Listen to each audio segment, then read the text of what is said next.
Hello, welcome to my channel. To this video we're gonna show gravity training destroyer build. We'll talk about the standard build and the Gigachad build. As you know, in both build you use all accessories are spec, except the earring, the necklace with this spec and grid. So these are and bracelet is also spec and grid. The elixir set is critical and boss damage on shoulder, and if you can get additive damage on pants. It's better than critical damage. Then on engravings, this is the standard build for engravings.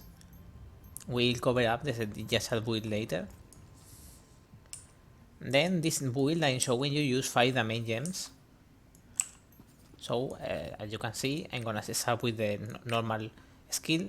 Starting with the blue skill, you got power strike, which is your counter skill. You want to get agile movement to be fast, and on the second tripod you can choose one or two, three. You normally put armor destruction just in case you fail with heavy crash, which is applying new synergy on the second tripod. But you can also put white hit to get the counter area more bigger. So I'm gonna show you. You can also cancel with space any accessory skill, so you can cancel at the first hit. You can also put rage, because you got the spirit assortion is pretty fast. So use rage room. Then heavy crash is one gravity core, and aftershock push the synergy on the ground. The synergy goes refresh every second for 5 seconds. So as you can see, you use aftershock and the synergy is getting refreshed. Also, if you can put on the ground, and if the boss move into the ground, you will get a gravity core, so you don't even need to hit the boss. It's very important skill. Then you can pick for the third blue skill. You can normally, you got spirit absorption, you normally want to pick Dreadnought. Is another counter skill, is multi counter, multi hit like power strike. It's also got weight points, and as you can see, you put protection room, you put tenacity, tunnel boy, so you take less damage, and this shows you more damage. So this skill is very good for this build because it's a counter with tenacity. Even it's not very fast, it's multi counter on hit, so it's 2 counters. Then for the purple skill, we're gonna use 4 purple skill with damage gems on each one. So we're talking about Earth Eater first. Earth Eater, we're using gravity charge, so yes, we can transform into GT in 4 purple skills. This skill is not gonna do much damage, because normally you don't want to charge as much to do damage, you just want to click to get the meter to transform into GT mode, what is like 60% of damage. But of course you can just click it full, so you get a bunch of tenacity to see some patterns. So I'm gonna show you the skill. You can see it's not big damage, even if I got a damage gem. It takes some time. What you want to do normally is to do this one click. It's no damage, but you got full meter. Also during stagger checks, you don't need to get full charge. 1 bar is enough to do full stagger of this skill. It's the best stagger skill in the game. So you put overwhelm room.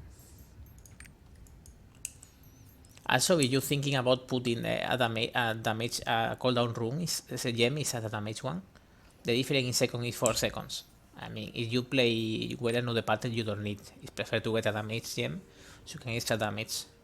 Next, we're talking about endure pain. This is the most important blue skill of Destroyer. I recommend if you get a cooldown gem at level 10, just put it here. Also, this cooldown gem has to be on pair with the perfect swing, so you can just always make endure pain and perfect swing at the same time.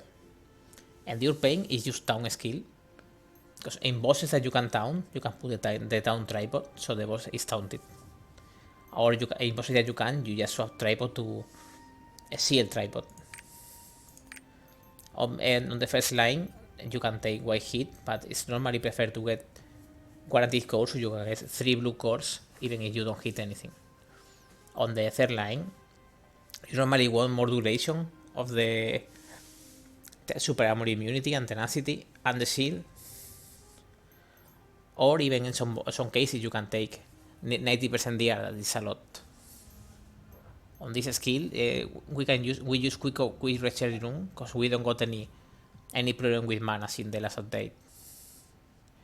Also, as you know, Town's cooldown is after the first town the cooldown is 20 seconds, then 43 and 44, and it's not increased from that. So you should remember that. Also, because when you're on gravity training, you should try to taunt before going to gravity mode to bonks. Then we're talking about Earth Wave. This skill, I go full damage on tripod, as you can see, and we put a level 9 damage gen. It's doing a little less than Perfect Swing and Sigmy Hammer, and it also does a lot of stagger. So with this build, with Spirit Assortion, we have put over well room. You can see it got a little range and it's very fast. Then the two most important purple skill, whether doing most of the damage of the purple skill, is Perfect Swing and Sigmy Hammer. Both skills are doing the only the same. So on Perfect Swing, we're taking damage tripod on first and second lane, and on the third lane, we're taking the east and tripod. Yeah, many guys say that you can take Intemperance, but I don't recommend that because it got bigger ceiling, but it's very crit dependent. So if you got a crit synergy, maybe you can go Intemperance, but it's harder to land when you got instant. It's like instant. You don't fail. Then on Sigmy Hammer is always the damage tripod. As you know, on some bosses you just can use space to cancel the animation so it lands faster. So normally a rotation will be 4 purple skill and go into GT mode. So this is the standard build. As you can see, because you got the Spirit Assortion, attack speed is 115%. Then you can add 12% more for Yearning, and then if you got Rage, you're getting like nearly to 1400. You see, it's 16% for Rage, plus 12 for Yearning, plus 15 for Spirit Assortion. You already reaching the max 140 attack speed. And if you without dropping 1 GT mode window, you'll be noticing, but you don't notice it much. So this build is okay. The Spirit Assortion will help you just move to the front of the boss and hit more of your skill because your skill are fast. Also the counter and blue speed are fast. And of course the best +1 that you can take is Rage Hammer. It's increasing the damage and crit all your purple skill. I will put a screenshot recap after this standard build. This is the standard build. On bracelets you want to get a spec, then you want to get things as fervor, circulate, or better frontal damage and things like that. Crit is nice, but it's not mandatory. Spec is mandatory. You need to be more than 1800 because you can notice that bonking.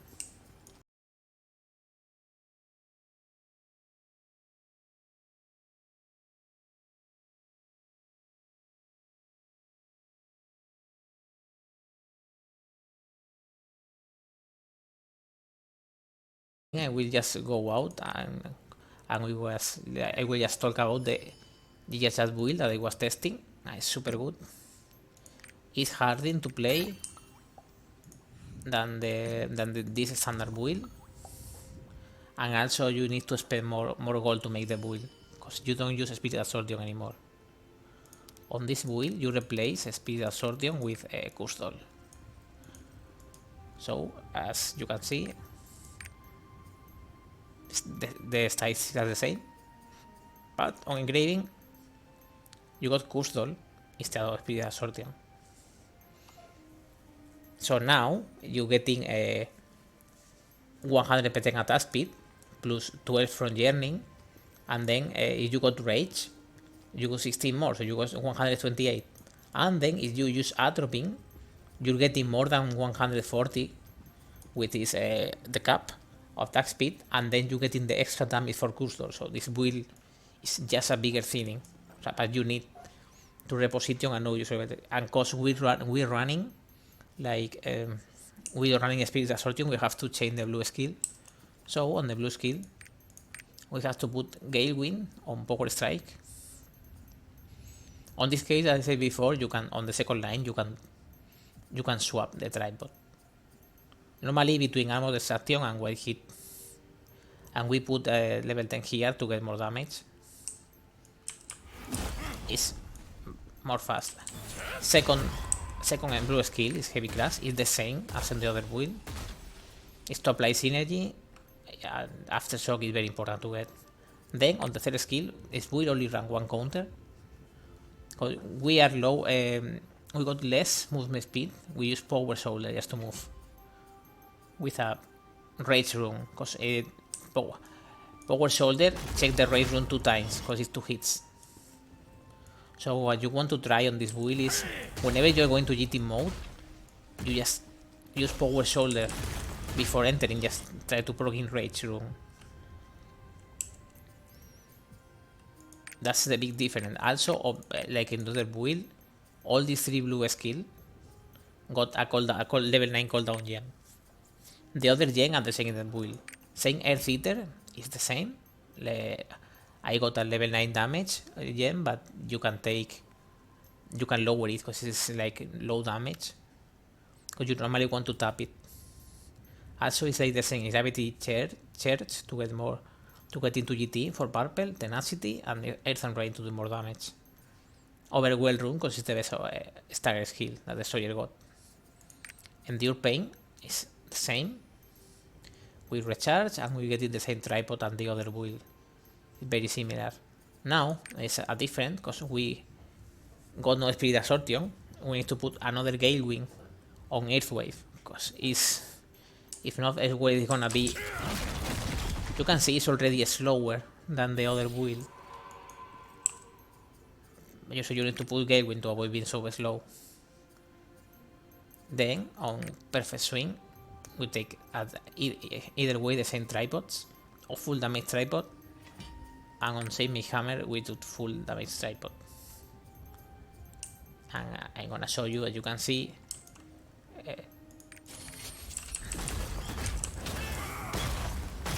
Even if you think it's a slow bonking, it's a little slower than the other build, but you're doing more damage.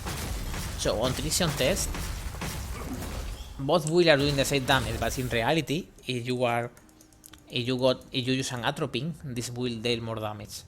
Also, if you got attack speed synergy, like for example a Death Blade or a crit synergy, this build is way more damage than the other build. And also, if you got the proc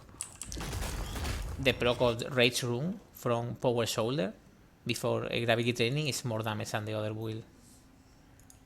Then about the gems, like I said, you're using, of course, you're using level, like on the other build, you're using level 10 gravity. It's your principal gem, it's 60% of your damage.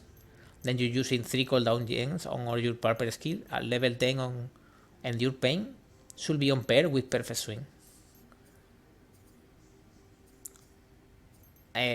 For the purple skill, you use damage on the 4 purple skill and cooldown on Perfect Swing and Save Me Hammer. We see that the most damage purple skill are the most important. Also, they got the bigger cooldown. These skills, Earth Wave and Earth Eater, even if you put a level 9 cooldown gem, is 4 second difference, and on GT you don't notice it. It's better to put damage. This build is harder than the normal build, but you just need to test it a little and you will see. You need to time better and know the boss pattern better, but it's more rewarded instead of damage. So if you guys, I will put a recap later on the screenshot. So if you guys like this build or more builds from me, just remember to subscribe or like to my videos. Thanks for watching.